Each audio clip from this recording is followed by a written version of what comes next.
Hello everyone, क्या हाल चाल आप सभी के।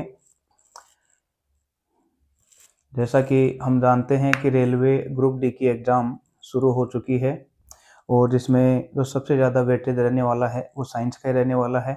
और अभी तक साइंस में जैसे जिस तरीके से क्वेश्चन पूछे गए हैं वो कौन से पूछे गए हैं, आइए हम इसकी चर्चा करते हैं।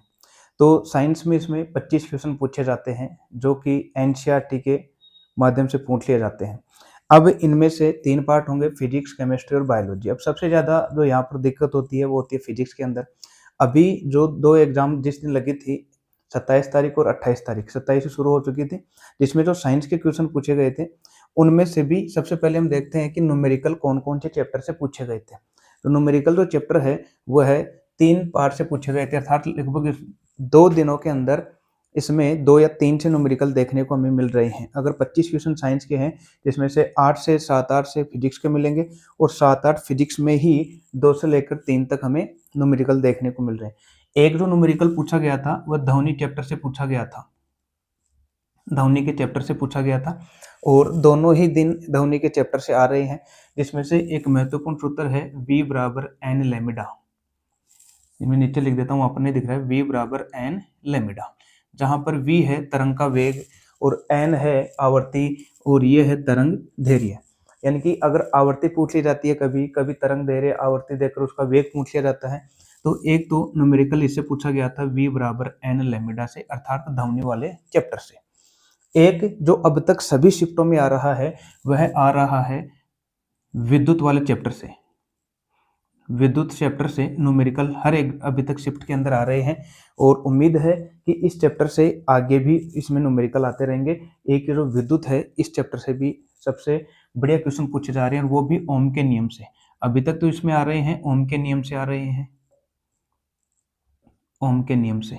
लेकिन इसके अलावा और भी इसके अंदर बहुत सारे हमारे पास न्यूमेरिकल होते हैं, जैसे शक्ति से संबंधित पूछ लिया जाता है, विद्युत ऊर्जा से संबंधित पूछ लिया जाता है, जूल के नियम से पूछ लिया जाता है, विभवांतर से पूछ लिया जाता है, विद्युत धारा से पूछ लिया जाता है। तो इस चैप्टर से तो न्यूमेरिकल आने ही आने हैं। और एक जो अभी 27 तारीख को जो पूछा गया था, वो पूछा गया था गति के समीकरण से। गति के समीकरण से इससे भी एक न्यूमेरिकल हमको देखने को मिल गया। जैसे कोई अगर पत्थर है, उसको अगर हम ऊंचाई पर फेंकते हैं तो कितने समय बाद वो नीचे आ जाएगी या कितने समय बाद वो अपनी अधिकतम ऊंचाई पर पहुंच जाती है। इस तरीके से इसमें पूछे जाते हैं, जो कि गति के समीकरण 3 होते हैं। एक होता है v बराबर u प्लस ए टी, दूसरा होता है s बराबर U T plus 1/2 A T square, और थर्ड वाली होती है v स्क्वायर बराबर यू स्क्वायर प्लस 2as। ये गति की 3 समीकरण होती है और इससे भी एग्जाम के अंदर न्यूमेरिकल पूछे जा रहे हैं। अब यहाँ पर ये v u a t ये क्या होते हैं? v होता है कोई भी जो वस्तु है उसका अंतिम वेग, u होता है प्रारंभिक वेग, a होता है त्वरण, t है उसमें लगने वाला समय, s है वहाँ पर डिस्प्लेसमेंट या डिस्टेंस है। तो ये इन तीनों से हमें अब तक न्यूमेरिकल देखने को मिले हैं। और थ्योरी वाले कौन कौन से हमको देखने को मिल रहे हैं? तो थ्योरी के अंदर जो है एनसीईआरटी के जो कक्षा 9 और जो कक्षा 10 की जो किताब है, उनसे हमें सबसे ज़्यादा देखने को मिल रहे हैं। कक्षा 9 में कौन कौन से मिल रहे हैं? कक्षा 9 के अंदर एक उत्तक वाला जो चैप्टर है, उत्तक, इस चैप्टर से हमें 1 से 2 क्वेश्चन देखने को मिल रहे हैं। जैसे सल्की हो गया, सल्की उपकला हो गई, स्तरित हो गई या फिर घनाकार हो गई। इस तरीके से इनके एग्जाम्पल वो भी बहुत डीप में जाकर पूछे जा रहे हैं। इसके अलावा यदि और बात करें तो एक प्रकाश वाला जो चैप्टर है, ये कक्षा 10 में होगा।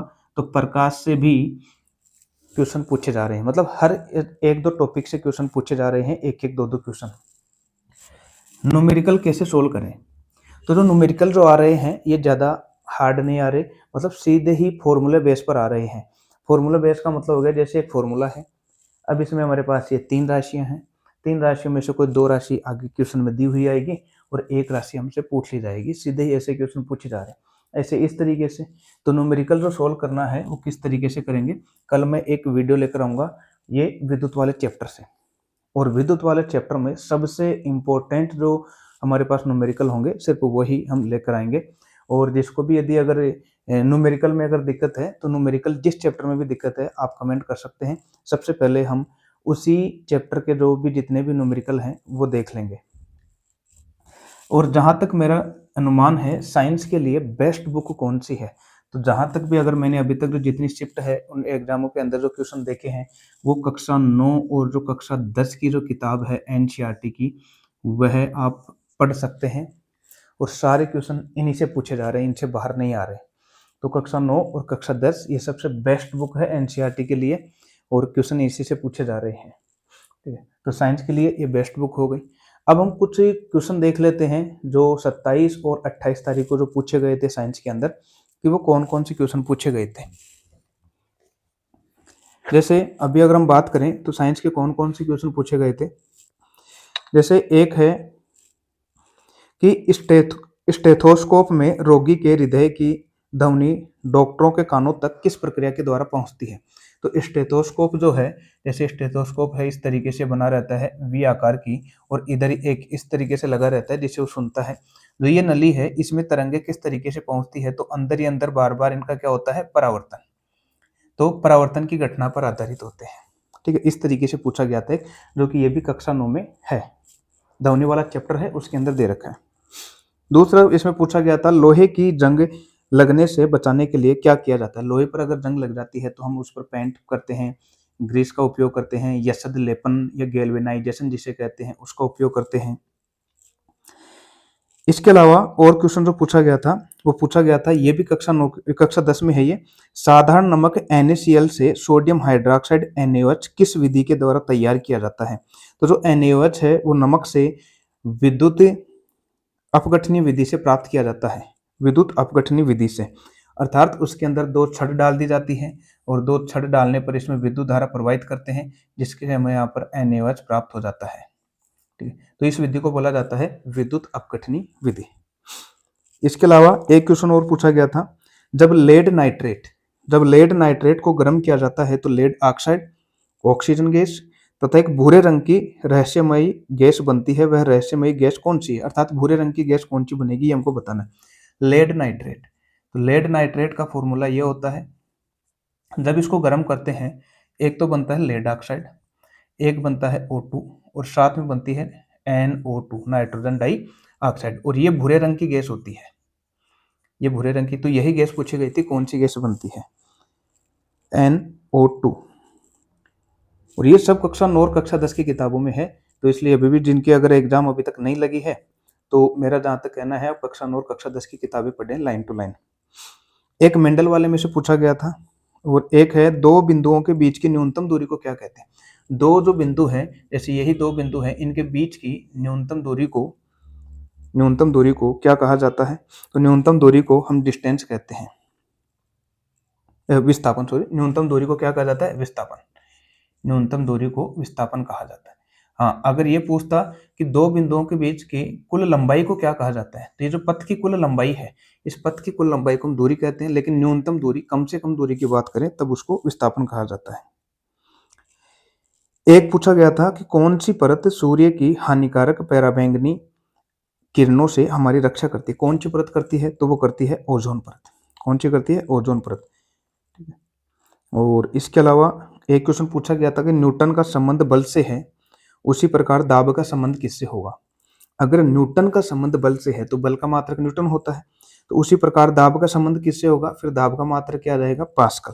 तो पास्कल से होगा इसका संबंध।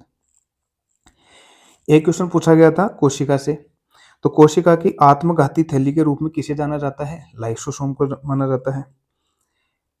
तो ये क्वेश्चन पूछे गए थे। और एक पूछा गया था दो बिंदुओं के बीच विभवांतर ज्ञात करने के लिए सही सूत्र कौन सा होता है।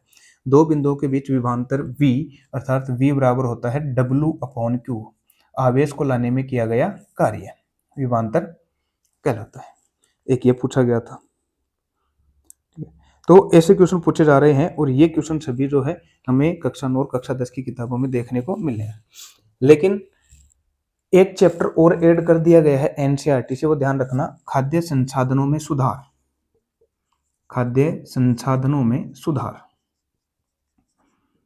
खाद्य संसाधनों में सुधार, इससे भी हर शिफ्ट के अंदर क्वेश्चन आ रहे हैं, तो ये चैप्टर भी देख लीजिएगा, ये कक्षा 9 के अंदर मिल जाएगा। कक्षा 9 की जो विज्ञान की किताब है उसमें चैप्टर है खाद्य संसाधनों में सुधार, इस बार इससे क्वेश्चन पूछे जा रहे हैं। तो आई होप जितनी भी जो अभी तक हमने जो जानकारी ली है वो सब कुछ क्लियर हो गई होगी। तो जहाँ तक मेरा मानना है, अगर साइंस में अच्छा स्कोर करना है तो कक्षा 9 और कक्षा 10 की जो भी साइंस की किताब है आप उससे स्टडी करें।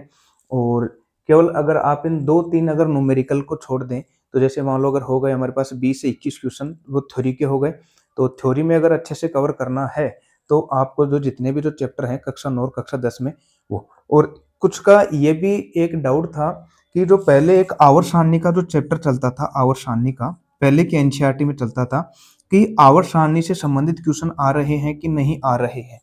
तत्वों की आवर्त सारणी कक्षा 10 में था।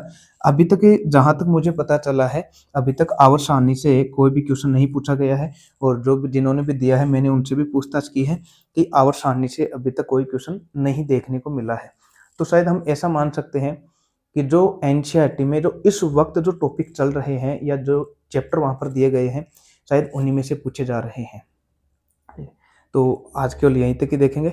और कमेंट करके बताओ कि अगर आपको जिस टॉपिक में भी या जिसमें भी अगर दिक्कत है या न्यूमेरिकल वाले में अगर कोई दिक्कत है पार्ट में, तो आप कमेंट कर सकते हैं, वो पार्ट मैं ज़रूर लेकर आऊँगा। और आप देखेंगे कि न्यूमेरिकल को भी हम बहुत ही आसान तरीके से सोल्व कर सकते हैं। मिलेंगे अगले वीडियो में। जय हिंद, जय भारत।